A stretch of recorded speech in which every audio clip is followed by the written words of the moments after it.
সব অপরাধ জামাত করেছে, এগুলি না অতি সরলীকৃত রাজনৈতিক বক্তব্য। আমরা দেখলাম একটা শিশুকে কি নৃশংসভাবে হত্যা করা হয়েছে। তো এর সঙ্গে দুদু সাহেবের কথা যদি মানি, জামাতের কি সম্পর্ক ভাই? বলেন আপনি ভাই, এটা কি কোনো কথা? আপনাকে দায়িত্ব দেওয়া হয়েছে, আপনি পারেন নাই, আপনার সরি হওয়া উচিত, আপনার লজ্জিত হওয়া উচিত ভাই। এখানে জামাতের ইনভলভমেন্টটা কোথায় বলেন?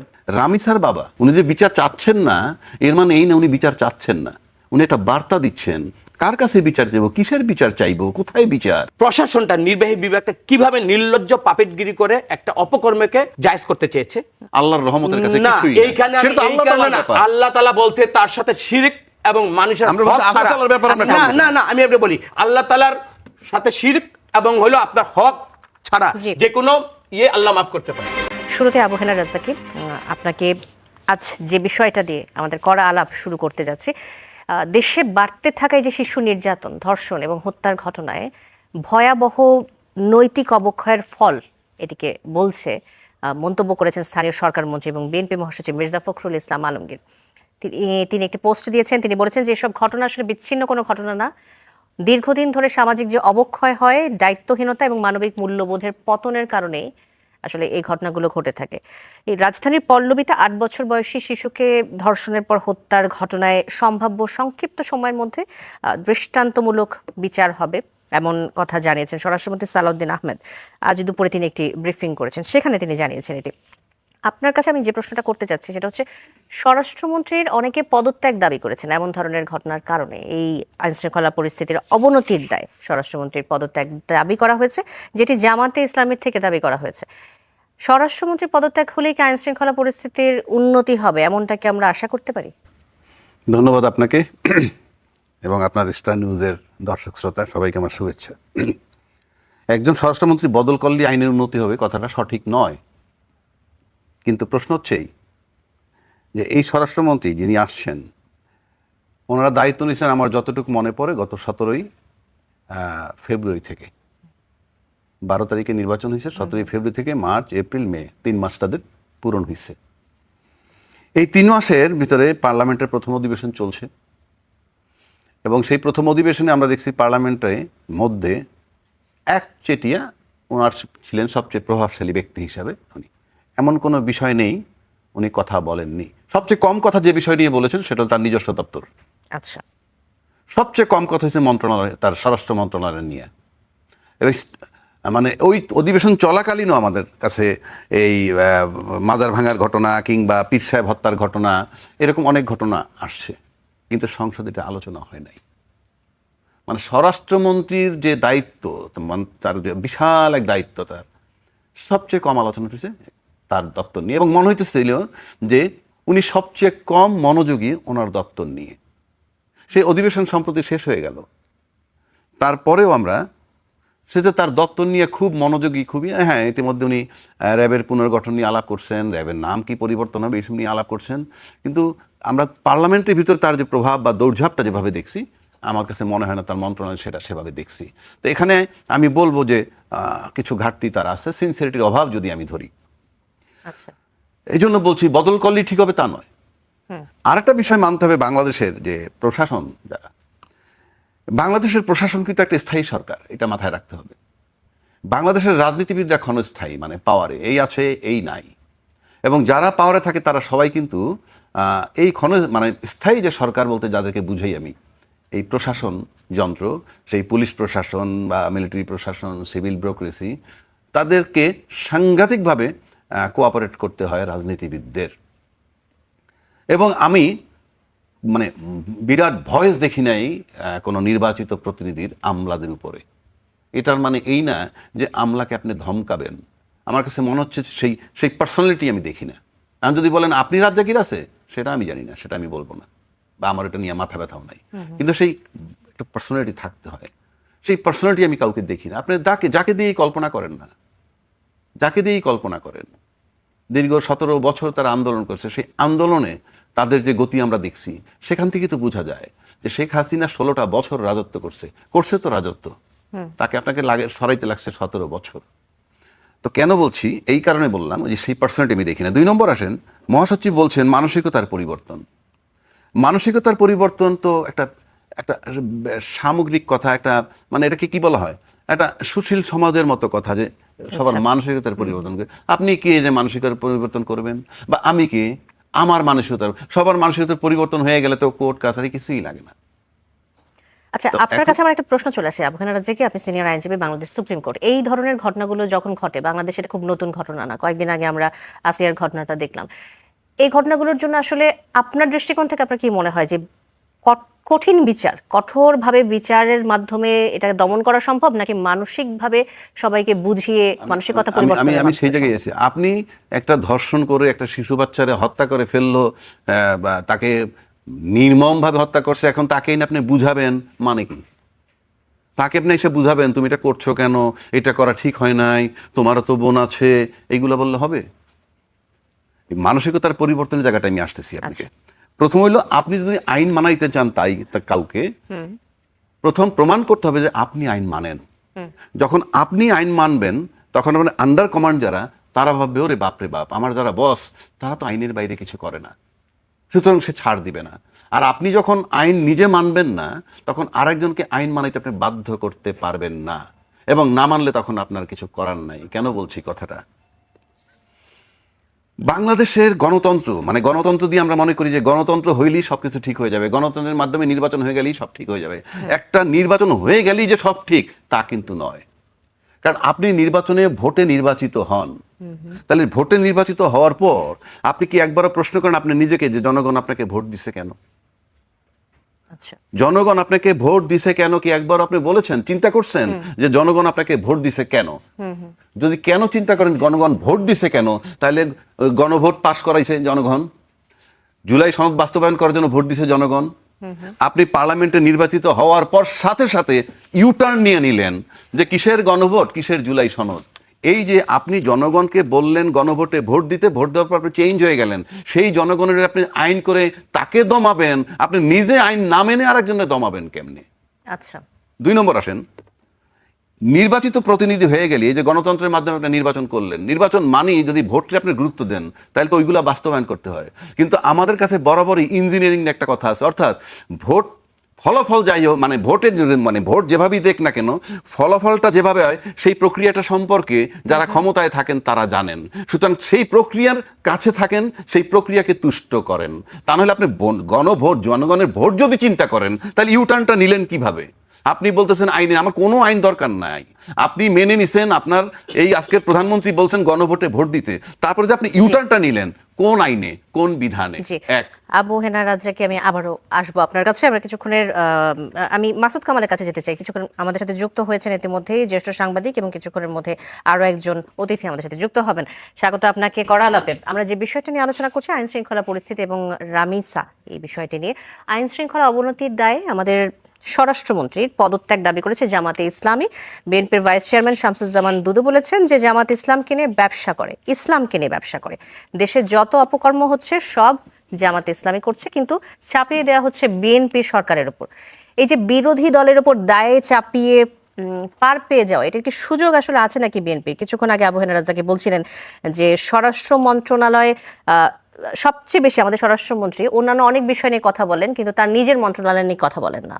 নিজেরা আইন না মেনে আরেকজনের ওপর চাপিয়ে দেওয়ার চেষ্টা করছেন। আসলে বিএনপি সরকার ক্ষমতা নেয়ার পর থেকে এখন পর্যন্ত দায়িত্বশীলতার পরিচয় দিয়েছে না দায়িত্বহীনতার পরিচয় দিয়েছে?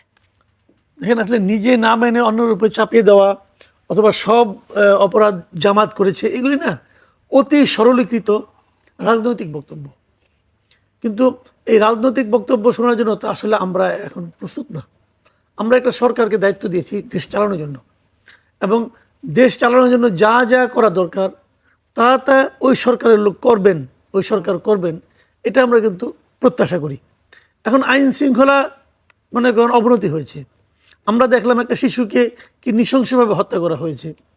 তো এর সঙ্গে দুদু সাহেবের কথা যদি মানি, জামাতের কি সম্পর্ক ভাই? বলেন আপনি ভাই, এটা কি কোনো কথা? আপনাকে দায়িত্ব দেওয়া হয়েছে, আপনি পারেন নাই, আপনার সরি হওয়া উচিত, আপনার লজ্জিত হওয়া উচিত। সেটা তো হচ্ছেই না, আপনি আরেকজনের উপর দায় চাপাচ্ছেন। এগুলো তো ভাই ভালো না। শুনুন, আমি একটা ব্যাপারটাকে বলি আপনাকে, আপনি কি করছেন, আপনি কি বলছেন, এ সবই কিন্তু থেকে যাচ্ছে। মানুষ সব দেখছে। আপনি যদি মনে করেন মানুষ কিন্তু দেখছে না, মানুষ ভুলে যাবে, আমি যেটা বলবো মানুষ এটাই বিশ্বাস করবে, ভাই সেই দিন তো নাই। মানুষ প্রতিদিন মিলিয়ে নিচ্ছে। আপনি যে দুদু সাহেব যে কথাটা বলেছেন, বলেন প্রত্যেকটা ঘটনাকে ধরে ধরে বলা যায়, ভাই এখানে জামাতের ইনভলভমেন্টটা কোথায় বলেন। আর যদি এ ধরনের নৃশংস অপরাধের সঙ্গে জামাত জড়িত থাকে, তাহলে জামাতকে অ্যারেস্ট করেন না কেন? আচ্ছা, আবার এদিকে জামাতের কথা যদি আমরা, যেহেতু প্রসঙ্গটা আসলো যে স্বরাষ্ট্রমন্ত্রীর পদত্যাগ দাবি করেছে জামাতে ইসলামী, এটিকে আপনি কিভাবে দেখেন? যে স্বরাষ্ট্রমন্ত্রী, যে বিষয়টি আমরা আসছিল কিছুক্ষণ আগে কথার মধ্য দিয়ে, যে সালাউদ্দিন আহমেদ অনেক বিষয় নিয়ে কথা বলেন কিন্তু নিজের মন্ত্রণালয় নিয়ে কথা বলেন না, বলছিলেন আবু হেনা রাজ্জাকি। এখন স্বরাষ্ট্রমন্ত্রী পদত্যাগ দাবির মধ্য দিয়ে কি দেশের আইন শৃঙ্খলা রক্ষা করা সম্ভব? আসলেই কি সব নিয়ন্ত্রণে আনা সম্ভব? তাহলে মানুষ কার কাছে চাইবে? জামাত যেটা বলেছে হয়তো এর মধ্যে রাজনীতি আছে, হয়তো আছে, কিন্তু আমার কথাটা হলো কি, মানুষ কার পদত্যাগ চাবে, কার বিচার চাবে? আমি ধরেন, আপনি আমি একটা উদাহরণ দিয়ে বলি, আপনার বাড়িতে আপনি 2-3 জন গার্ড রাখছেন, তাদের কাজ হলো নাইটে আপনাদের গার্ড দিবেন, নাইট গার্ড রাখছেন। রাতের বেলা চুরি হয়েছে, রাতের বেলায় একটা বাড়িতে কিছু একটা চুরি হয়েছে, তো এই অফিসের এই বাসার যিনি বাজার সরকার, তাকে আপনি অ্যারেস্ট করবেন, তাকে গালি দিবেন? বলেন আপনি যাকে নাইট গার্ড হিসেবে নিয়োগ করেছেন সে তো বেতন নেই আপনার কাছ থেকে, আপনি তাকে ধরবেন না? ভাই তুমি কি করলা, তোমাকে তো আমি এই দায়িত্ব দিয়েছি। তো আইন শৃঙ্খলা রক্ষার জন্য যে লোকটাকে দায়িত্ব দিয়েছেন প্রধানমন্ত্রী, এই সরকার প্রধানত কয়েকজন লোককে দায়িত্ব দিয়েছে স্পেশালি, যে আপনি এটা রক্ষা করেন, আপনি এটা করেন, আপনি ওটা করেন। আমরা শুনি নানা রকম কথা শুনি, যে সালাউদ্দিন সাহেব নাকি স্বরাষ্ট্র মন্ত্রণালয় পেতে চাননি, উনি নাকি অন্য কিছু চেয়েছিলেন, সেটা না পাওয়াতে উনি নাকি এখানে মন দিচ্ছেন না, এরকম শুনি। যদি সেটা হয় এবং যদি উনি সরকার প্রধানের জন্য গুরুত্বপূর্ণ হয়, তো উনি যেটা চেয়েছেন সেটাই ওনাকে দেন, অসুবিধাটা কি? কিন্তু তাও দেশটাকে ভালো চলতে দেন, স্বরাষ্ট্র মন্ত্রণালয় একজন যোগ্য লোকের হাতে দেন। উনি অযোগ্য আমি তা বলছি না, কিন্তু উনি হয়তো অনেক যোগ্য, কিন্তু এই কাজটা উনি পারছেন না, এটা সত্য তো। উনি যখন স্বরাষ্ট্র মন্ত্রণালয়ের দায়িত্বে আছেন, ওই সময় দেশে একের পর এক বড় বড় অপরাধ হচ্ছে, তো উনি বলবেন কি আমি কি অপরাধীর ঘরে যে বসে থাকবো, আমি কি সবকিছু করবো? না, আপনি সবকিছু করবেন না, কিন্তু অপরাধ থামানোর জন্য আপনার কিছু পদ্ধতি নেওয়ার বিষয় আপনার আছে, সেগুলো আপনি নিতে পারছেন না, আপনি কার্যকরভাবে কাজটা করতে পারছেন না, অথবা পুলিশকে অ্যাক্টিভ করতে পারছেন না, কিছু একটা ঝামেলা আপনার আছে, তাহলে হচ্ছে না কেন? তো এটা তো আপনি তাহলে শুরুতেই বলতেন যে আমি স্বরাষ্ট্র মন্ত্রণালয়ের দায়িত্ব নিতে পারি, কিন্তু আমি দায়িত্ব নেওয়ার সময় কিন্তু কোনো চুরি ডাকাতি আমি থামানোর জন্য কোনো গ্যারান্টি দিচ্ছি না। উনি বলেন না কেন? বলুক, তাহলে তো ওনাকে সরাই দেবে এখান থেকে। উনি বড় মুখে বলেছিলেন পারবো, কিন্তু পারছেন না। ধন্যবাদ মাসুদ কামাল। আবার আসবো আপনার কাছে আবু হেনা রাজাকে। আমাদের প্রচলিত ফৌজদারি বিচার ব্যবস্থা এই ধরনের সংবেদনশীল মামলা বিচার দ্রুত শেষ করার ক্ষেত্রে প্রধান আইনি বাধাগুলো আসলে কি থাকে? এই যে রামিসা হত্যার পরে যে ঘটনাটা ঘটলো, মামলা হলো, এবং দ্রুত বিচার কার্যক্রমের জন্য আসলে কোনো বাধার সম্মুখীন কি হতে হয়? যেটা আমরা আসিয়ার ক্ষেত্রে দেখলাম যে রায় হয়েছে কিন্তু এখনো সেটা অ্যাপেলেট ডিভিশনে রয়ে গেছে। শোনেন, বাংলাদেশটা কেমনভাবে চলছে আপনারা সবাই খুব ভালো জানেন। যে যুদ্ধাপরাধীর বিচার আমরা করেছি সবার মৃত্যুদণ্ড কার্যকর হয়েছে। সেম ফুটিংয়ের আরও একজন আসামি সরকার পরিবর্তন হওয়ার পর সে কিন্তু আবার অ্যাপেলেট ডিভিশন থেকে রিলিফ পেয়ে গেল। বিষয়টা আপনি জাস্ট চিন্তা করেন, সেম ফুটিং বলতে অপরাধ সেম, তো কয়জনের মৃত্যুদণ্ড হইলো, আবার উনি খালাস পেয়ে গেলেন। এটাতে আপনি বিচারের চিত্রটাকে, সেই বিচারপতিরাই কিন্তু আসেন কম বেশি ঘুরে ফিরে। তাহলে কি রেজাল্টটা কি দাঁড়াইলো? কথাটা কেন বলছি মনে রেখেন, পরে বলছি। রামিসার বাবা বিচার চাচ্ছেন না, উনি কিন্তু একটা বার্তা দিচ্ছেন এটা দিয়ে। উনি যে বিচার চাচ্ছেন না এর মানে এই না উনি বিচার চাচ্ছেন না, উনি একটা বার্তা দিচ্ছেন কার কাছে বিচার দেবো, কিসের বিচার চাইবো, কোথায় বিচার। ওই যে আসিয়া বললেন মৃত্যুদণ্ড কার্যকর হয় না, প্রদীপ যে সিনারে হত্যা করছে কার্যকর হয় নাই, কথার কথা বলছি। অনেকে সাগরুনি অদ্যাবধি একটা পুলিশ রিপোর্ট হয় নাই, সিনার টান করে একটা রাজনীতিবিদ বলে গণতান্ত্রিক সরকার আসলে ঠিক হয়ে যাবে, আমি আসলে ঠিক হয়ে যাবে, অমুক আসলে ঠিক হয়ে যাবে। কোথায়? একটা রাষ্ট্র আজকে 14 বছর একটা পুলিশ রিপোর্ট দিতে পারে না ক্রিমিনাল কেসের। সেই রাষ্ট্র বড় বড় কথা বললে কাজ হবে? কেন পারছে না? সেই জায়গাটা আসতেছি। বাংলাদেশ মানে আপনি পৃথিবীর অন্যান্য দেশ যদি জরিপ করেন তাহলে দেখবেন কোথাও যদি একটা শহর বানায়, নগরায়ণ করা হয়, সেখানে সবার আগে আদালত স্থাপন করা হয়। কেন? মানসিকতার পরিবর্তনের কথা বলছেন মহাসচিব। মানসিকতার পরিবর্তন আপনি করার কে? আপনি পারবেন না করতে, কারণ আপনি নিজেই তো মানসিকতার পরিবর্তন করেন নাই। You are breaking the law. আপনি পার্লামেন্টে বসে আছেন 100% সংবিধান লঙ্ঘন করে। পার্লামেন্টে লেখা আছে সংবিধানের মধ্যে জাতির স্বাধীনতার ঘোষক বঙ্গবন্ধু শেখ মুজিবুর রহমান। উনি ঘোষক কি ঘোষক না সেই বিতর্কে আমি যাচ্ছি না। বইতে লেখা আছে স্বাধীনতার ঘোষক উনি, আপনি পড়তেছেন ঘোষক জিয়াউর রহমান। তো বইতে লেখা একটা, আপনি পড়ছেন আর একটা। আপনি সেখানে আইন মানাবেন মানুষকে দিয়ে, কিভাবে আইন মানাবেন? আপনি আগে আইন মানতে হবে। এইবার আসেন, আইনটা মানছে না কেন?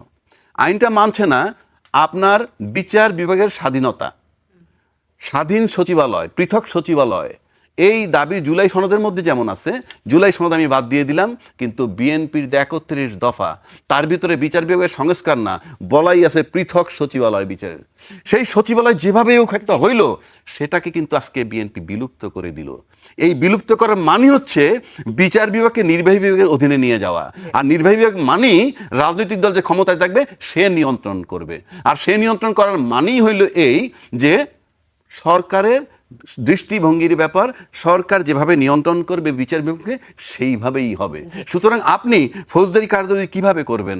আপনি স্বাধীন বিচার ব্যবস্থাকে যখন আপনি অফিসিয়ালি বিলুপ্ত করে দিলেন সচিবালয়টাকে, আপনি এটা কি বার্তা দিচ্ছেন? কাজী এই রামিসার মা বাবা যে বিচার চাচ্ছে না, খুব justified. It's a message for the nation যে সে কি বলছে। ধন্যবাদ আবু হেনা রাজ্জাকি। আমি আবার আসবো আপনার কাছে। মাসুদ কামাল, দেশের শিশু নির্যাতন এবং এই শিশু ধর্ষণের যে ভয়াবহ ঘটনা যেভাবে জ্যামিতিক হারে বাড়ছে, এতে সরকারের মন্ত্রীরা অনেক ক্ষেত্রে একে বলছে যে নৈতিক অবক্ষয়। শুধুমাত্র নৈতিক অবক্ষয় বলেই কি চালিয়ে দেওয়া যায়, নাকি আসলে আইন শৃঙ্খলা রক্ষার যে ব্যবস্থা বা দুর্বলতা, বিচারহীনতা, এটা ঢাকা দেওয়ার জন্য, ধামাচাপা দেওয়ার জন্য এই ধরনের শব্দ ব্যবহার করা হচ্ছে? নৈতিক অবক্ষয় না, এটা খুব বড় ব্যাপার। যত অপরাধ ঘটে সব অপরাধের পেছনে কিন্তু নৈতিক অবক্ষয় কাজ করে। যত অপরাধ আছে, চোর চুরি করে, তার মধ্যে নৈতিক অবক্ষয় হয়েছে। নৈতিক অবক্ষয় হওয়ার কারণে সে নিজের প্রপার্টি বাদ দিয়ে অন্যের প্রপার্টি দিকে আগ্রহ থাকে। যে ডাকাতি করে তার মধ্যে নৈতিক অবক্ষয় আছে, যে খুন করে তার মধ্যেও নৈতিক অবক্ষয় আছে, যে ক্ষমতাধর ব্যক্তি দুর্নীতি করে সেও তো নৈতিক অবক্ষয়ের শিকার। এখন তারা একটা কাজ করেন, সমস্ত চোরদেরকে, সমস্ত দুর্নীতিবাদদের, ডাকাতদেরকে এক জায়গায় ডেকে নিয়ে আসেন, এনে দেশের সবচেয়ে ধার্মিক লোকটা অথবা নৈতিকভাবে যে সফল লোক, যার নৈতিকতা নিয়ে কোনো প্রশ্ন নাই, এরকম একজন লোককে দিয়ে 2 দিন ধরে এখানে 2 দিন ব্যাপী নৈতিকতা শিক্ষার ক্লাস করান, করে নিয়ে ছেড়ে দেন যে আমি সবাইকে নৈতিকতা শিখাই দিলাম। তাহলে আর কোনো নৈতিক অবক্ষয় হবে না, কোনো অপরাধ হবে না। তাহলে পুলিশ বিভাগ পালতে হবে না, পুলিশের তো কোনো কাজ থাকবে না, কোনো অপরাধিত হবে না। ভাই শুনেন, নৈতিক অবক্ষয় সমাজে থাকবে, পৃথিবীর সৃষ্টির থেকেই আছে। ওই যে আদম হাওয়ার কাহিনী শোনেন, ওই সময় হাবুল আর কাবুল ছিল, যে হ্যাঁ হাবিল আর কাবিল নাকি, হ্যাঁ হাবিল আর কাবিল, এক ভাই তো ভাইকে হত্যা করছে রে ভাই। নৈতিক অবক্ষয় না? হযরত আদম আলাইহিস সালামের পুত্র এক ভাই একজনকে হত্যা করছে। তো নৈতিক অবক্ষয় ওই দিন থেকে শুরু হয়েছে। তো নৈতিক অবক্ষয় থাকবে সমাজে। সেই নৈতিক অবক্ষয়কে হ্যান্ডেল করার জন্য, যারা নাকি নৈতিকতা বিরোধী কাজ করবে তাদেরকে কন্ট্রোল করার জন্য, তাদেরকে শাস্তির আওতায় আনতে হবে।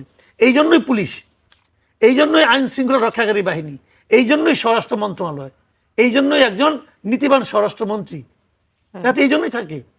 এখন ওনারা নিজেরা কাজ করতে পারতেছেন না ভাই, যত কিছুই আপনি বলেন।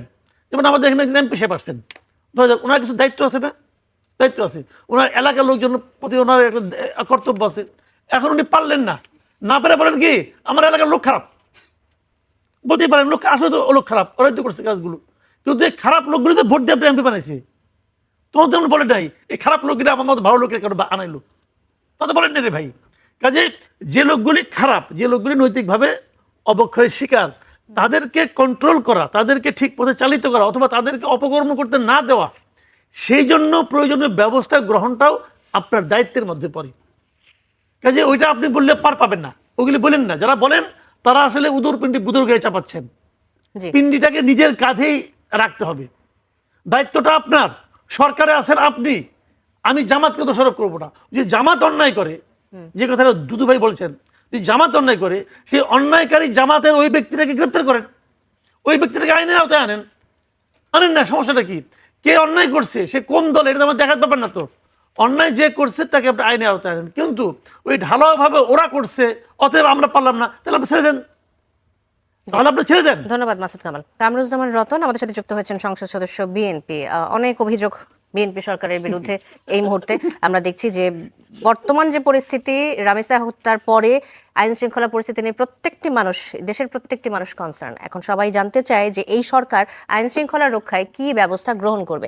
যদি আমাদের বিএনপি মহাসচিব স্থানীয় সরকার মন্ত্রী বলছেন যে শিশু নির্যাতন, ধর্ষণ, হত্যার ঘটনা ভয়াবহ নৈতিক অবক্ষয় বলে চালিয়ে দেওয়া হচ্ছে, যেমনটা বলছিলেন মাসুদ কামাল, এবং আবু হেনা রাজ্জাকি বলছিলেন যে স্বরাষ্ট্রমন্ত্রী আমাদের সালাউদ্দিন আহমেদ স্বরাষ্ট্রমন্ত্রী, তিনি বলছেন যে স্বরাষ্ট্র মন্ত্রণালয় বাদ দিয়ে অন্যান্য মন্ত্রণালয় নিয়ে তার বেশি কথাবার্তা। এখন আমার প্রশ্নটা হচ্ছে আপনার কাছে এটাই যে এই সরকার আইন শৃঙ্খলা পরিস্থিতি রক্ষার জন্য কি ব্যবস্থা গ্রহণ করবে যাতে কঠোরভাবে সেটি দমন করা যায়, অন্য কোনো বাহানা না দিয়ে?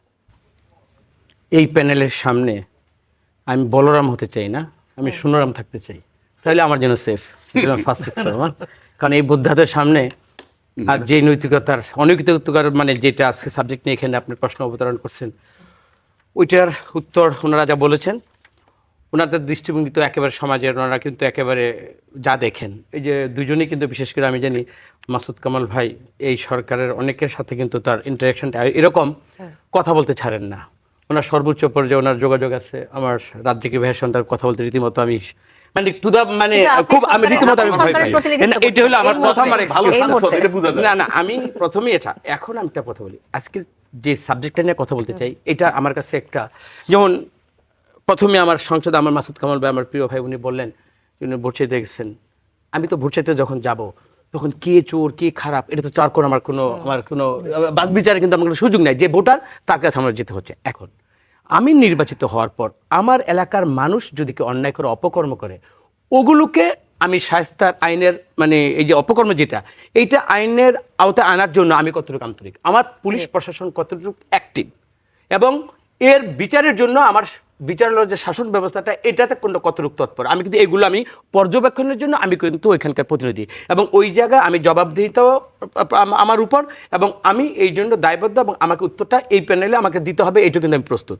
এখন আসেন যে সাবজেক্টে নিয়ে আমরা কথা বলতেছি, এটার একটা দুইটা খুব বাজে একটা এফেক্ট। একটা তো হয়েছে, এটা আমরা জানি যে একটা ঘটনা ঘটার পরে 7 দিন হোক 15 দিন হোক বিচার হবে, দৃষ্টান্তমূলক শাস্তি হবে, এটা কিন্তু সব সরকার বা সব ব্যক্তি কিন্তু যারা দায়িত্বে এই কথাটা বলবে। কিন্তু আমার এক জায়গায় আমি যখন অনুষ্ঠানের মাধ্যমে অনুষ্ঠানটার চিত্রগুলো আমি দেখছিলাম, দেখেন সবচেয়ে আমার কাছে যেটা রিয়েলি আমি এটাকে ফিল করি, এইটার সংশোধন বা এটার প্রতিকার কতটুকু এই রাষ্ট্র বা আমি আপনি কথা বলে করতে পারি সেটা আমি জানি না। দেখেন ক্লাস 2-তে সে পড়ে, তার সহপাঠীরা ওই স্কুলের যে কোন সার্কামস্টেন্স কি ঘটনা করে এই মেয়েটি মারা গেল, এবং সারা দেশে এই বয়সের বাচ্চাদের যেটা এফেক্ট করবে, এবং বাবা মা একটা কতটুকু ট্রমাটাইজ হয়ে একটা বাচ্চাকে পরবর্তীতে স্কুলে পাঠাবে, এবং এইটার যে প্রতিকার এইটার কিন্তু আমার কোনো উত্তর নেই। আমি একজন বাবা, আমি এই জায়গার কোনো উত্তর আমি পাচ্ছি না। তার মানে কি, এই যে মানসিকতা সমাজের যে স্তরটায় এটা নেমেছে, দেখেন যে এই কাজটা করেছে সে একটা নেশাখোর কি সেটা বড় কথা না, বা তার দ্বারা এরকম একটা অপকর্ম হলো, এটা আমার পুরো বাংলাদেশের রাষ্ট্র সমাজ মানে ব্যবস্থাটাকে কিন্তু প্রশ্নবিদ্ধ না একটা ঘৃণার জায়গায় নিয়েছে। এইটার ভাষা আমি আপনি এখানে বলে আমি শুধু এতটুকু আশা করব, যেটা সরকার দেখেন আজকে কিন্তু আমার মাননীয় প্রধানমন্ত্রী তারেক রহমান শ্যামলীর বাসায় ছুটে যাবে, পরিবারকে সান্ত্বনা দিবে, এগুলো কিন্তু আমাদের নর্মালি কিন্তু রাষ্ট্রের দায়িত্বের মধ্যে এটা, কিন্তু যেই জায়গার কারণে যেই অবক্ষয়ের কারণে এই জিনিসটা হচ্ছে সেটা নেশাখোর। আজকে আমি আমার এলাকায় বিভিন্নভাবে কিন্তু রতন আমি একটু যোগ করতে চাই আপনার সাথে। আমাদের মাননীয় প্রধানমন্ত্রী তারেক রহমান যাচ্ছেন রামিসার বাসায় হয়তো সান্ত্বনা দিতে, এটা ভালো হয়তো বা অনুভূতি দিবে তাদের পরিবারকে, এবং সেই সাথে আমরা দেখলাম যে আমাদের আইন শৃঙ্খলা রক্ষাকারী যে বাহিনীগুলো রয়েছে তাদের মধ্যে র্যাব, তাদের কিছু পরিবর্তন আসছে, স্পেশাল ফোর্স হিসেবে তাদেরকে ট্রেড করা হচ্ছে, এবং পোশাকেও কিছু কিছু ক্ষেত্রে পরিবর্তনের কথা আমরা দেখেছি। এগুলো কি আসলে আমাদের জন্য যথেষ্ট? এই খবরগুলো আমাদের জন্য যথেষ্ট না? মানুষ এগুলো আমি এখানে একটা ড্রেস পরে আসছি, এই ড্রেসটা কি আমি আমার পরিচয় বা আমার নৈতিকতা আমার মানসিকতা কি এটা বহন করে? আমার ভিতরে ইনার আমার কত আমি কি ধারণ করি, আমার নৈতিকতার ভিতরে কতটুকু আমি ধারণ করি, এটা কিন্তু বিষয়। পোশাক পরিবর্তন এটা পুলিশের একটা স্বাভাবিক, ওই পোশাকের উপর অনেক নির্যাতন বাংলাদেশের মানুষ সহ্য করেছে। তা আমি মনে করি যে একটা আউটফেসে যেটা আমার আসবে, সারফেসে যেটা মনে করবো ওটা দেখতেই বোধ আমার একটা ঘৃণার একটা জায়গাটা, ওইটা সাময়িক, এটাকে কোনো আমি বড় করে দেখবই না। কিন্তু আমার কথা জুলাই অভ্যুত্থানের পরে কি কারণে জুলাই অভ্যুত্থান হলো, এবং একটা সরকার কি কারণে পলায়ন হলো, এবং এই সরকারকে রাখতে গিয়ে প্রশাসনটা নির্বাহী বিভাগটা কিভাবে নির্লজ্জ পাপেটগিরি করে একটা অপকর্মকে জায়েজ করতে চেয়েছে, ওই কাজটা করবে কিনা, এবং এই যে কোনো সরকারি তাদের দ্বারা এই কাজটা করাতে পারবে কিনা, আমি কিন্তু ওই জায়গাটা কিন্তু আমি ফোকাস করছি। আমার মনে হয় এই জায়গার একটা সংস্কার, এই জায়গার মনোজগতার আমার যদি পরিবর্তন আসে, ওইখানে যদি আমি ভালো কিছু করে সমাজকে দেখাতে পারি, জি। আমি রাজনীতিবিদ হিসাবে আমার জায়গায়, পুলিশ প্রশাসন তাদের জায়গায় যদি এই পরিবর্তনটা দেখাতে পারে, তাহলে এই ধরনের প্রতিকারের মানসিকতায় এই ধরনের একটা শাস্তির বিধান তো হবেই। কিন্তু যেই কারণে এই মানসিকতায় বিকারগ্রস্ত মানুষ এগুলো করছে, আমার মনে হয় ওদিকে আমাদের বেশি ফোকাস দেওয়া উচিত। ফোকাস দেওয়া উচিত। আচ্ছা, বিএনপি মহাসচিব ও স্থানীয় সরকার মন্ত্রী মির্জা ফখরুল ইসলাম আলমগীর বলেছেন যে ধর্মের নামে রাজনীতি করে মানুষের ভালোবাসা পাওয়া যায় না। পরিষ্কার করে বলছে এই দেশের মানুষ জামাতকে ক্ষমতায় আনবে না, কারণ এই জামাত ইসলামী 1971 সালে আমাদের স্বাধীনতার বিরোধিতা করেছিল। বিএনপি এখন ক্ষমতায়, জামাত বিরোধী দল। বিএনপি জনগণের প্রত্যাশা পূরণে ব্যর্থ হলে এই দেশের জনগণ কাকে ক্ষমতায় আনবে? আপনারা যদি রাষ্ট্র পরিচালনায় ব্যর্থ হন, তারপর কি বিকল্প হিসেবে জামাতকে না নিয়ে আবারও বিএনপিকেই রাখবে, এমন আশা করেন কিনা? রাজনীতিতে পারসেপশন থাকা ভালো, আমি বিরোধিতা করব। এই গত ফেসিস সরকার বলছিল না যে আগামী 40 বছরে বিএনপি আর ক্ষমতার মুখ দেখবে না, বাট বাংলাদেশে তো একটা সুষ্ঠু নির্বাচনের মাধ্যমে তো ক্ষমতা দেখেছে। আগামী প্রজন্ম কোন প্রেক্ষাপটে ইলেকশন হবে এবং জনগণ কাকে বেছে নেবে, আমি এই ক্ষেত্রে জনগণের উপর এইটা আমি বার্তা আমার কাছে নেই। তা আমি মনে করি ভালো কাজের রিওয়ার্ড এরকম দেবে, মানে জনগণ দেবে, এবং জনগণ তার রায় দিতে কখনোই ভুল করে না। আর সর্বোপরি বলি, 71-এর যে আমাদের ক্ষতস্থান, এটা তো ক্ষতই থেকে যাবে। এইটা আমি জামাত ইসলাম এটা পূরণ করতে পারবে কিনা, এই ক্ষতটা মানে হিল করে তারা জনগণ আস্থা জায়গায় যেতে পারবে কিনা, এটা জামাতের রাজনীতি। বাট আমি আমার রাজনীতির অবস্থান থেকে বলবো যে কোনো চেতনা বিক্রি করে, যেমন 71-এর চেতনা বিক্রি করে কেউ পার পায়নি, এরকম জুলাইয়ের চেতনা বিক্রি করে বা ওইটাকে ধারণ করে এবং নিজের একেবারে ওইটাই আমার মানে একমাত্র আমারই এইটা অবদান, এইটার উপর আগামী দিনে রাজনীতি করে জামাত ইসলাম বা এনসিপি একেবারে ক্ষমতায় চলে যাবে, এটা জনগণের উপর আমরা ছেড়ে দিলাম। তবে মির্জা ফখরুল যেটা বলেছেন, এটা আমার রাজনৈতিক অবশ্যই আমার অবস্থান, এই অবস্থানের উপর আমি রাজনীতি করব, আমার বিশ্বাসের উপর আমি জনগণকে আমার বার্তা দেব, এবং আমার যে কর্মসূচি এবং ভবিষ্যৎ কর্মসূচির মধ্যে যেখানে স্বাধীনতার চেতনা থাকবে, আমার 24-এর চেতনা থাকবে, এবং আমার সর্বোপরি তারেক রহমানের প্রধানমন্ত্রী যে উন্নয়নের যে বার্তা এবং মানুষকে একটা গণতান্ত্রিক রাষ্ট্র, একটা শাসনতান্ত্রিক যে একটা আমূল পরিবর্তনের মাধ্যমে উনি যে জনগণের কাছে একটা প্রত্যাশা নিয়ে এখন জি। কাজ করে যাচ্ছেন, জি। এইটাই হবে আগামী দিনের রাজনীতিতে আমার ক্ষমতায় যাওয়া না যাওয়ার ধন্যবাদ, একটা চ্যালেঞ্জ। ধন্যবাদ কামরুজ্জামান রতন। আবু হেনা রাজাকি ফেসবুকে দেয়া একটি পোস্টে সাবেক অন্তর্বর্তী সরকারের উপদেষ্টা মাহফুজ আলম লিখেছেন যে লীগ রাজনৈতিক দলের আগে একটি ধর্মতত্ত্ব, সে ধর্মতত্ত্বে ঈমান আবার ফেরত এসেছে। লীগ সেদিনই ব্যাক করেছে যেদিন 24 আর 71-কে মুখোমুখি অবস্থানে রাখা হয়েছে। সরকারের লোকজন কাজ করা শুরু করেছে, এমন কথাও বলেছেন তিনি। লীগ যে ফিরে আসবে, সেটা কি তাদের নিজেদের শক্তি সামর্থ্য কিংবা নৈতিক ভিত্তির ওপর ভর করে, নাকি অভ্যুত্থানের পরে শক্তির দুর্বলতা এবং জুলাইয়ের জন আকাঙ্ক্ষা যে পূরণে ব্যর্থ হয়েছে, সেই ব্যর্থতার সুযোগ নিয়ে আওয়ামী লীগ ফিরে আসবে? ধন্যবাদ আপনাকে। আপনি তো এটা খুব ন্যাচারালি ব্যাপার। আপনি যদি একটা শূন্যতা বোধ করেন কোনো কিছু নিয়ে, সেটা যদি কেউ পূরণ করে ফেলতে পারে, তা ন্যাচারালি আপনি আগেরটা ভুলে যাবেন। শূন্যতাটা যদি পূরণ করতে পারে, আর শূন্যতা পূরণ করতে না পারলে আপনার ভিতরে প্রশ্ন আসবে, এ তো আমারটা পূরণ করতে পারলো না, আগেরটাই তো ভালো ছিল বা খারাপ ছিল, হ্যাঁ আমি তো কোনো পরিবর্তন পাচ্ছি না। পূরণ করতে পারলে, পূরণ করতে না পারলে কি হবে, দুইটা প্যারালাল চলবে আপনার ভিতরে, দুটো নিয়ে আপনার ভিতরে লড়াই হবে। এই যে আমরা 71 এই 24-এর আন্দোলনের পরে সবাই একটা গয়রহ কথা বলছে যে 24 দিয়ে নাকি 71-কে ঢাকতে চেয়েছে। সহজ সরল একটা কথা গয়রহ বলে দিচ্ছে, বিষয়টা তা নয়। বিষয়টা 71-এর ধারাবাহিকতায় 24 ঘটছে। 71-এর সময় আমরা একটা ভূখণ্ড পাইছি, একটা স্বাধীন ভূখণ্ড আমরা পেয়েছি। সেই স্বাধীন ভূখণ্ডের ভিতরে রামরাজত্ব কায়েম করেছিল এই 16 বছর যাবৎ টানা। সেটাকে সরানোর জন্য আন্দোলন। এটার মানে তো 71 চলে যাচ্ছে না। ভাবটা এরকম যে 71 মানেই আওয়ামী লীগ, আর আওয়ামী লীগ চলে যাওয়া মানেই 71 চলে যাওয়া না। 71 তো সবার। এই যে কনসেপ্টটা, এই যে একটা কবর দেওয়া, এবং মিডিয়া এটাকে চালিয়ে গেছে। মিডিয়া কিন্তু একটা খুব শক্তিশালী ব্যাপার, আপনাকে এটা মাথায় রাখতে হবে। বিএনপির এদিক থেকে অনেক ব্যর্থতা আছে। মিডিয়া কিন্তু তাদের পক্ষে আছে, যে মিডিয়া 16 বছর টানা তাদের বিরোধিতা করছে। কেন তাদের পক্ষে, এটা তাদের বুঝতে হবে। এটা হইল মন্দের ভালো নাম্বার 1। নাম্বার 2 হচ্ছে মিডিয়া তাদের বিরুদ্ধে যাওয়ার মানেই জামাত এনসিপি হাইলাইট হওয়া। এটা তাদের মাথায় রাখতে হবে। এটার মানে হচ্ছে এই যে বিএনপি 100 টাকার মধ্যে বিএনপি 70 টাকার মালিক, জামাত 20 টাকা বা 25 টাকার মালিক, এনসিপি 5 টাকার মালিক। তাদের এই টাকা যদি ইনট্যাক্ট থাকে আর ওনার টাকা যদি কমতে থাকে, তাহলে পরে একসময় ওইটাই সে যেটা হারাবে সেটাই তার সাথে প্লাস হয়। তা না হলে আপনি আমাকে বলেন, আপনি এই যে জামাতকে ক্ষমতায় আনবে না, এই যে কনফিডেন্স, ইয়েস কারেক্ট, এই কনফিডেন্সটা কারেক্ট বিএনপির। সেটা কি? জামাতের বিরুদ্ধে মিডিয়া আছে, জামাতের বিরুদ্ধে বিজনেস অলিগার্করা আছে, জামাতের বিরুদ্ধে আমলারা আছে, কোনো সন্দেহ নাই। আমি জামাতের রাজনীতি পছন্দ করি কি করি না, দ্যাট ইজ ইমেটেরিয়াল। তো ফলে কি হচ্ছে, এই কনফিডেন্স থেকে বলছে। এবং আওয়ামী লীগ যাতে মাঠে দাঁড়াইতে না পারে, আপনি এই জন্য আমি বলি বারবার, আপনি এত ফ্ল্যাকচুয়েট করলে, যেটা মাসুদ কামাল বলল যে সবাই মানুষ দেখে, আপনি যখন আওয়ামী লীগের নিষিদ্ধকরণের কথা আসছিল, তারপরে কার্যক্রম নিষিদ্ধ করলে ইউনূস, তখন কিন্তু ওনারা বলেছিলেন কোনো দলের, রাজনৈতিক দলের নিষিদ্ধ বা কার্যক্রম নিষিদ্ধ করার জন্য পক্ষপাতী আমরা নই। সেই তারা কিন্তু ক্ষমতায় এসে আবার ইউনূস সাহেবের অধ্যাদেশ বাতিল হয়ে গেছে, তারপরে কিন্তু তারা সন্ত্রাস দমন আইনটাকে যে অ্যাপ্রুভাল দিল, সেখানে গিয়ে আওয়ামী লীগের কার্যক্রমটাকে নিষিদ্ধ করছে। সেটার থেকে কনফিডেন্স তৈরি হয়েছে, আমরা ছাড়া আছে কে। এই যে আমরা ছাড়া আছে কে, এই কনফিডেন্স আপনাকে ধ্বংস করে দিবে, আপনি কোনো সন্দেহ নাই। জি। 2 নম্বর হলো জামাতের বিরুদ্ধে যে অভিযোগটা আপনারা করতেছেন, আমি 100 বার, ওই যে মাসুদ কামাল বলল যে কোনো অপরাধের মাপ নাই, আমিও বলছি জামাত 2টা অপরাধ করছে কঠিন, তাদের সম্পর্কে অভিযোগ। এক হইল নারীদের সম্ভ্রম নষ্ট করা, ধর্ষণটা বললাম না, সম্ভ্রম নষ্ট করা, আর হইল মানুষ হত্যা করা। এই 2টি তারা করছে।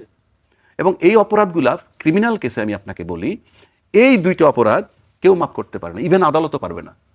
অনেক অপরাধ আছে আপরযোগ্য, কিন্তু এই 2টা অপরাধ আমি চ্যালেঞ্জ করে দিচ্ছি, আদালতেরও ক্ষমতা নাই।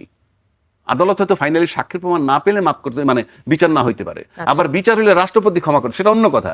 কিন্তু আমার প্রশ্ন, টানা 30 বছর আমি শুনতেছি, বিশেষ করে আওয়ামী লীগের 20 বছর এবং বিএনপিরও 10 বছরের ধরি, এরা জামাতকে কখনো ব্যবহার করছে, পরক্ষণে বিরুদ্ধে যান। আমার কথা হলো এই অপরাধের মাপ নাই। এই টকশোতে এসে বহু লোক বলে জামাত এসে যদি ক্ষমা চায় প্রকাশ্যে জাতির কাছে, তাইলে ক্ষমা করা যেতে পারে। যারা এটা বলে তারা জামাতকে রক্ষা করার জন্য বলে বলে আমি মনে করি। কেন? এই 2টা বিচারের তো, অপরাধের তো মাপ নাই। আপনার বিচার করতে হবে। 30 বছর এই আওয়ামী লীগ আর বিএনপি বিচার করতে পারলো না, তাই আমি 2টো প্রশ্ন রেখে যাই। এই যে অভিযোগটা জামাতের বিরুদ্ধে, এটা কি তারা পলিটিক্যাল লেন্স দিয়ে দেখেন নাকি লিগ্যাল লেন্স দিয়ে দেখেন? লিগ্যাল লেন্স দিয়ে যদি দেখেন, বিচার করতে আপনারা বাধ্য। আচ্ছা, আর নয়তো আপনাকে বলতে হবে বিচার করতে পারলেন না কেন, জাতিকে জানাইতে হবে। 55 বছর দিয়ে একই তামাশার গেম চলবে না। তারপরে আসেন দ্বিতীয়টা, যদি আপনি পলিটিক্যাল লেন্স দিয়ে দেখেন, স্টপ ইট, এই মুহূর্ত থেকে আপনি বন্ধ করে দিবেন। এটা দেশ, এটা তামাশা না। আপনি 55 বছর যাবত একটা কি পলিটিক্যাল লেন্স দিয়ে দেখবেন না লিগ্যাল লেন্স দিয়ে দেখবেন? লিগ্যাল লেন্স দিলে একটা লোক টকশোতে এসে বলতে পারবে না যে জামাত জাতির কাছে ক্ষমা চাইতে হবে, ক্ষমা চাইলে মাপ পেয়ে যাবে। নো, তারা জামাতকে রক্ষা করতে চান, আপনি বিচার করে দেখান। জি, ধন্যবাদ আবু হেনা রাজ্জাককে। মাসুদ কামাল, জামাতের 71-এর অপরাধকে আমরা পলিটিক্যাল লেন্স থেকে দেখব নাকি লিগ্যাল লেন্স থেকে দেখব, সেই বিষয়ে আপনার মতামত জানতে চাই। এবং সেই সাথে এই যে আওয়ামী লীগ ব্যাক করার বিষয়ে আসিফ নজরুল লিখেছেন যে আওয়ামী লীগ ব্যাক করেনি, ব্যাক করেছে তাদের দম্ভ, মিথ্যাচার আর মানুষকে বিভ্রান্ত করার দুঃসাহস।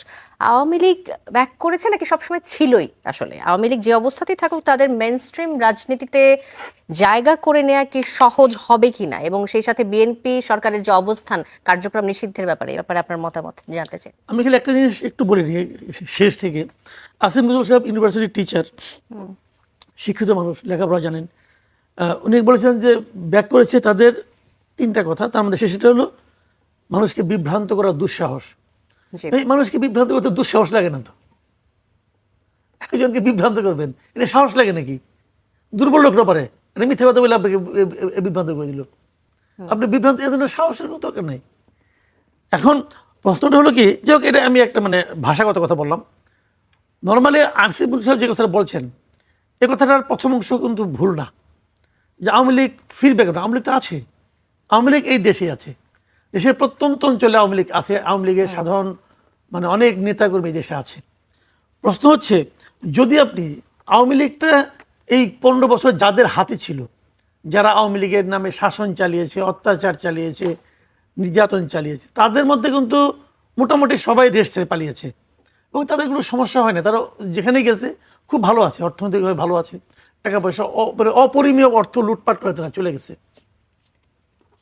তো মাহফুজ সাহেব যাই বলুক না কেন, মাহফুজ আলম সাহেব, আমি মনে করি যারা এরকম লুটপাট করে গেছে এই দেশ থেকে, যদি তাদেরকে আপনি আওয়ামী লীগ ধরেন, সেই আওয়ামী লীগ আসতে পারবে না আমার ধারণা। এখন পর্যন্ত আমি মনে করি পরবর্তীতে বিএনপি কীভাবে দেশ চালাবে তার উপর অনেক কিছু নির্ভর করবে। কিন্তু শুনেন, অন্তর্বর্তীকালীন সরকার যদি দেশটাকে ভালোভাবে চালাইতো না, আওয়ামী লীগ তো মানুষ ভুলেই যেত। কিন্তু অন্তর্বর্তীকালীন সরকার আওয়ামী লীগের চেয়েও খারাপ চালাচ্ছে দেশটাকে। ডক্টর ইউনূস সরকার প্রধান হয়ে যেভাবে নিজের কাজগুলি করে দিচ্ছে, ভাই এটা তো কোনো উদাহরণ হয় না আমাদের।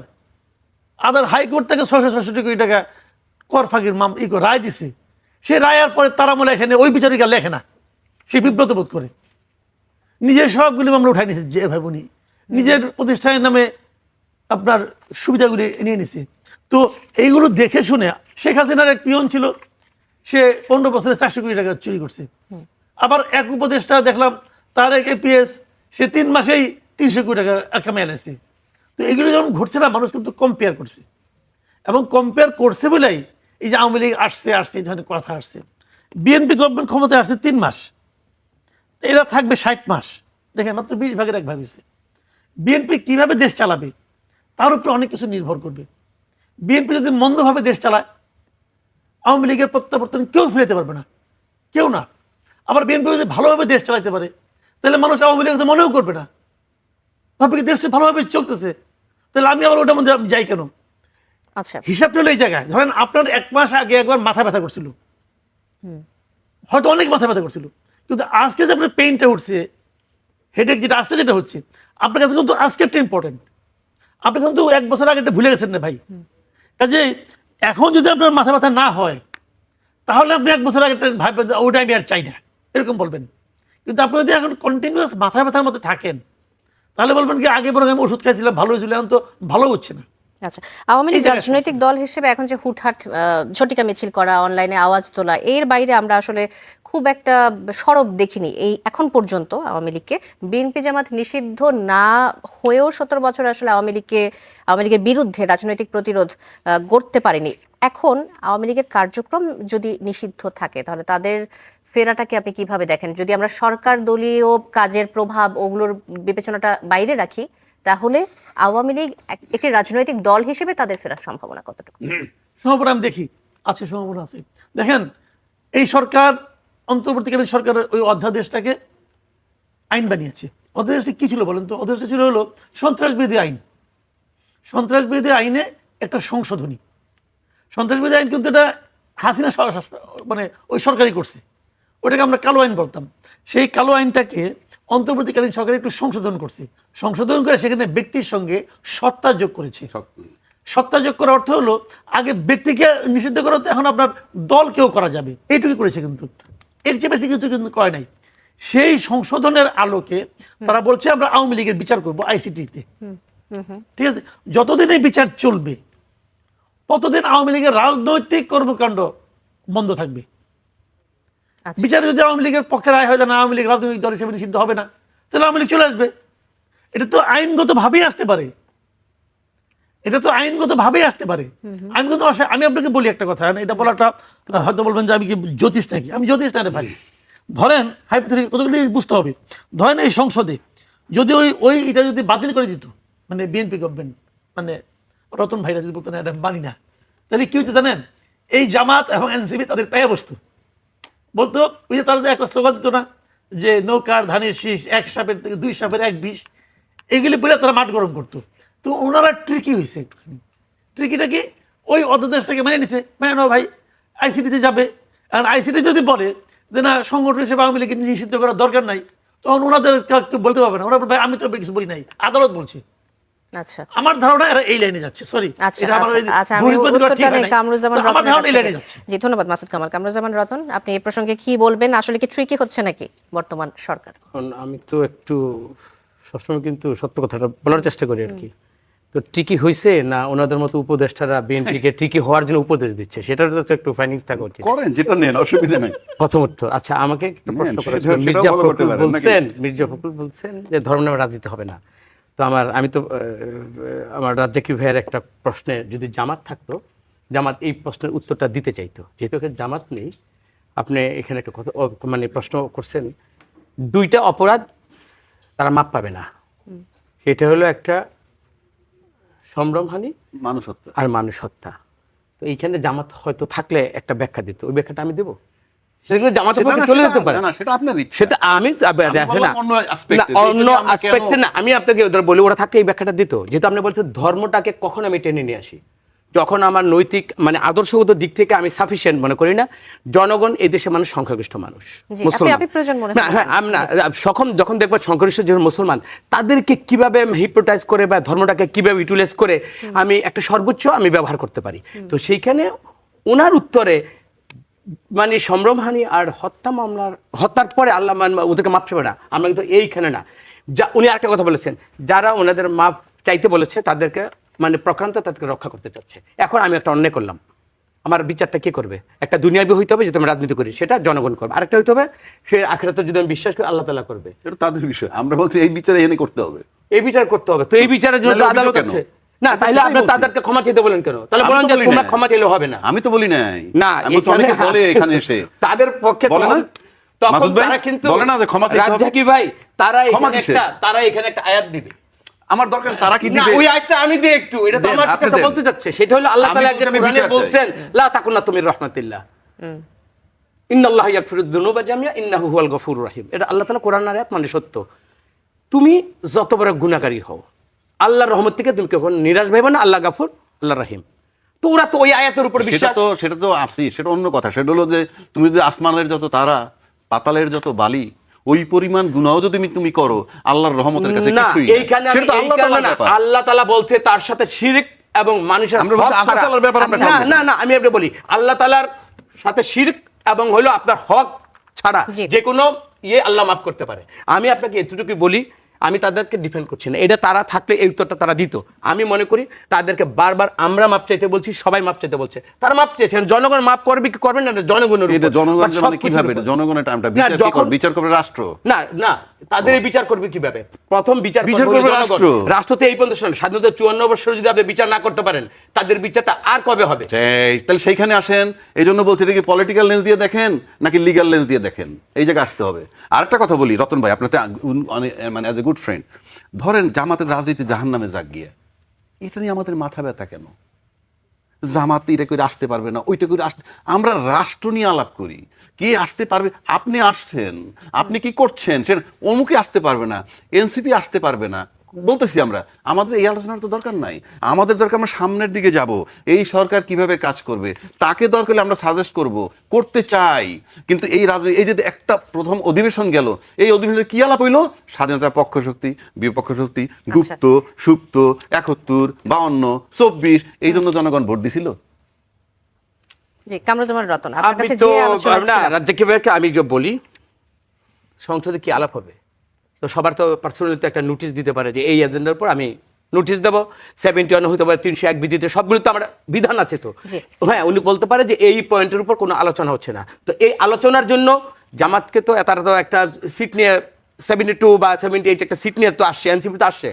যে কোনো পয়েন্টের উপর তারা কিন্তু পয়েন্ট রেজ করতে পারে, বা আমরা যে কোনো পয়েন্টের উপর কিন্তু রেজ করতে পারি। এই জন্য কিন্তু পার্লামেন্ট, বাট তাদের ব্যর্থতা বা তারা কি করবে না করবে এইটার জন্য জাতি থেমে থাকবে না, শুরুর মানুষ দিকে থেমে যে থাকবে না। আলোচনাটা ছিল যে সংসদে অনেক যে বিষয়গুলো নিয়ে বিএনপি সরকার ক্ষমতায় এসেছে, যে এজেন্ডাগুলো নিয়ে এসেছে, সেই এজেন্ডাগুলো বাস্তবায়ন না হয় এবং সংস্কার কার্যক্রম তারা শুরু করতে না পারার কারণে অনেক ক্ষেত্রে আইন শৃঙ্খলা রক্ষাকারী আইন শৃঙ্খলার বিষয়গুলো চলে আসছে। তো এই কারণে দেশের আইন শৃঙ্খলা পরিস্থিতি খারাপের দিকে যাচ্ছে এমন কথাটা উঠেছিল।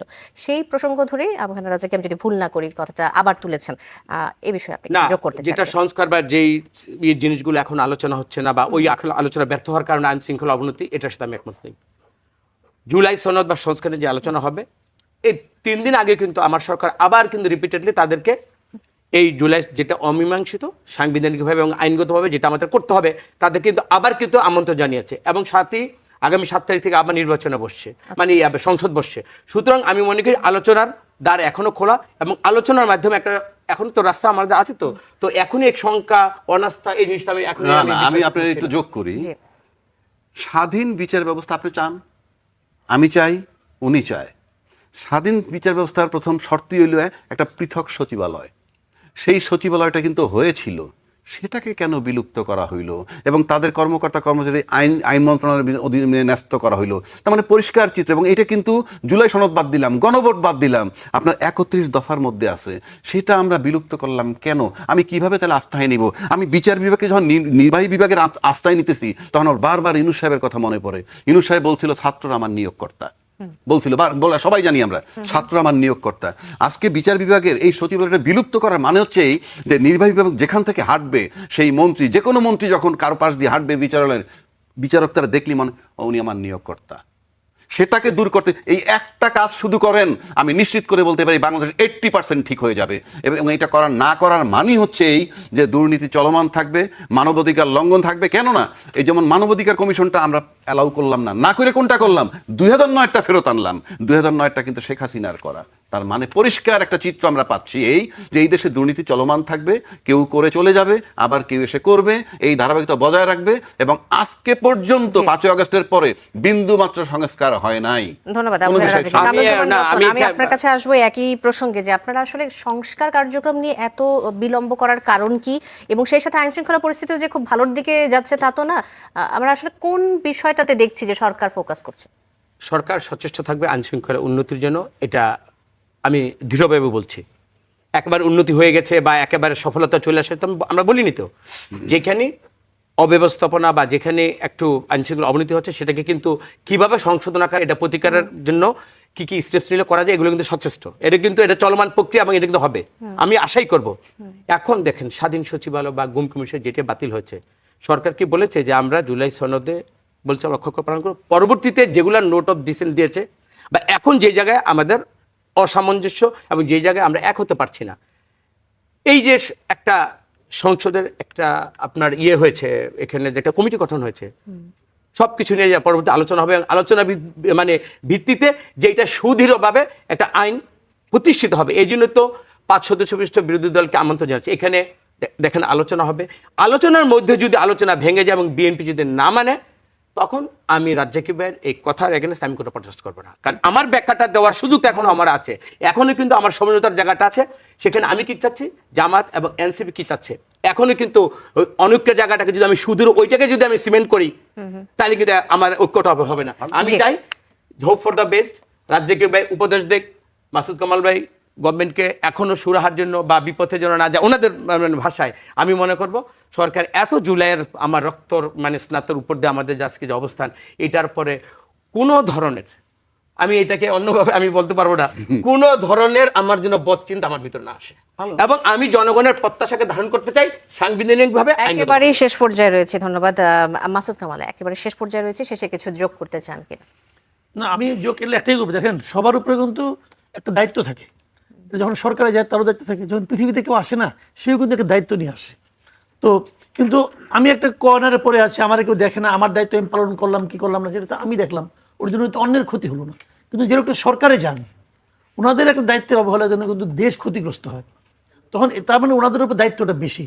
আমি প্রত্যাশা করব যে রতন ভাই যারা নাকি সরকারে আছেন, ওনারা সবাই একটা ভাববেন যে ওনাদের একটু ভুলের জন্য দেশে যেমন ক্ষতি হতে পারে, ওনারা একটা ভুলের জন্যই কিন্তু দেশ থেকে যাদেরকে বিতাড়িত করা হয়েছে তারা ফিরে আসতে পারে। কাজে ওনারা কতটা কেয়ারফুল থাকবেন। আর ওনাদের কিছু লোকজন আছে বেশি বেশি কথা কয়, তাই না? তাদেরকে একটু কম কথা বলতে বলেন, এত কথা প্রয়োজন নাই, কাজটা ইম্পর্টেন্ট। আমি কিছু লোক দেখি ওনাদের মুখপাত্র হিসেবে এদিক সেদিক বলেন, দরকার নাই এত কথা। মানুষ জানে যে মনে করেন ওই লোকটা খারাপ ছিল, এটা বারবার বলার কোনো দরকার নাই। আমি তো জানি, আপনি বলবেন, তারপর আমি সিদ্ধান্ত নেবো কে খারাপ ছিল কে ভালো ছিল।